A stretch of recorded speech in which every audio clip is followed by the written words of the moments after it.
ಅವಕಾಶ ಸಿಕ್ಕರೆ ಸಾಕು ಕಾಂಗ್ರೆಸ್ ಪಕ್ಷ ಹಾಗೆ ನಾಯಕರ ವಿರುದ್ಧವಾಗಿ ಹರಿಹಾಯ್ತಾ ಇದ್ದ ರವಿಕುಮಾರ್ ಇದೀಗ ಸಿದ್ದರಾಮಯ್ಯನವರ ಜೊತೆ ಬಹಳ ಆಪ್ತತೆಯಿಂದ ಆತ್ಮೀಯತೆಯಿಂದ ಜೊತೆಗೆ ಕಾಣಿಸಿಕೊಂಡಿದ್ದಾರೆ. ಸಿಎಂ ಸಿದ್ದರಾಮಯ್ಯ ಕಾರ್ನಲ್ಲಿ ಬಿಜೆಪಿ ಎಂಎಲ್ಸಿ ಪ್ರತ್ಯಕ್ಷ ಆಗಿದ್ದಾರೆ. ಸಿಎಂ ಜೊತೆ ಕಾರ್ನಲ್ಲೇ ಬಂದಿದ್ದಾರೆ ಎಂಎಲ್ಸಿ ರವಿಕುಮಾರ್. ಬಹಳ ಆತ್ಮೀಯವಾಗಿ ಮಾತುಕತೆ ಕೂಡ ನಡೆಸಿದ್ದಾರೆ. ಸಿಎಂ ನಿವಾಸ ಕಾವೇರಿಯಿಂದ ವಿಧಾನಸೌಧದವರೆಗೂ ಬಂದಿದ್ದಾರೆ. ಹೇಳಿದಾಗೆ ಕಾಂಗ್ರೆಸ್ ವಿರುದ್ಧ ವಾಗ್ದಾಳಿಯನ್ನ ಆಗಾಗ ನಡೆಸ್ತಾನೆ ಇದ್ರು ಎನ್ ರವಿಕುಮಾರ್.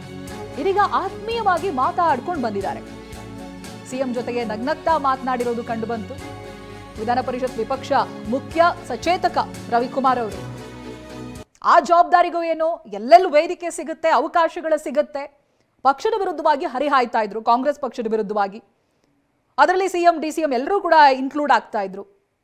ಬಟ್ ಇವಾಗ ನೋಡಿ, ನಾವು ಗಮನಿಸಿದ್ರೆ ದೃಶ್ಯದಲ್ಲಿ ಸಿಎಂ ಸಿದ್ದರಾಮಯ್ಯನವರ ಜೊತೆಗೆ ಬಿಜೆಪಿ ಎಂಎಲ್ಸಿ ರವಿಕುಮಾರ್ ಅವರು ಪ್ರತ್ಯಕ್ಷ ಆಗಿದ್ದಾರೆ. ಜೊತೆಗೆ ಪ್ರಯಾಣ ಬೆಳೆಸಿರೋದು.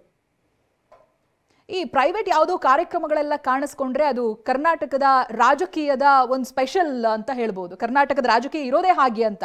ಬಟ್ ಇದು ಹಾಗಲ್ಲ, ಯಾವುದೋ ಖಾಸಗಿ ಕಾರ್ಯಕ್ರಮ ಏನಲ್ಲ. ಜೊತೆಯಾಗಿ ಟ್ರಾವೆಲ್ ಮಾಡ್ಕೊಂಡು ಬಂದಿದ್ದಾರೆ ವಿಧಾನಸೌಧದವರೆಗೂ. ಸಿಎಂ ನಿವಾಸ ಕಾವೇರಿಯಿಂದ ವಿಧಾನಸೌಧಕ್ಕೆ ಬಂದಿದ್ದಾರೆ ಜೊತೆಯಾಗಿ.